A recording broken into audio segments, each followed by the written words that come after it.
गोविंद गंगाधर भोसले वसमत. काल आम्ही तहसीलला आणि पोलीस स्टेशनला आमचं निवेदन दिलेलं आहे दूध वाढीसाठी. तर आम्हाला कारण की दूध कशामुळे वाढवायचे, कारण की म्हशीचा रेट आज 2 लाखाच्या कमी म्हैस कोणती भेटेना.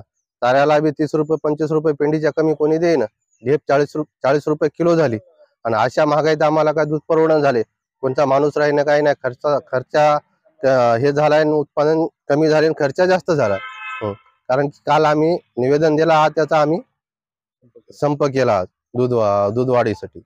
दूध आम्ही कोणाला विकू देणार नाही आणि आम्ही शासनाला बी हे केलेलं आहे, निवेदन बी दिलेलं आहे. आमचं काम आहे सांगण्याचं शासनाला बी, आणि शासनाने बी आमची याची दखल घ्यावी.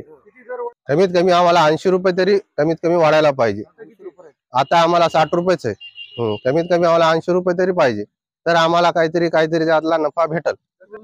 पुढची म्हणजे आम्ही मग उद्या 9 तारखेला जेल भरो करी.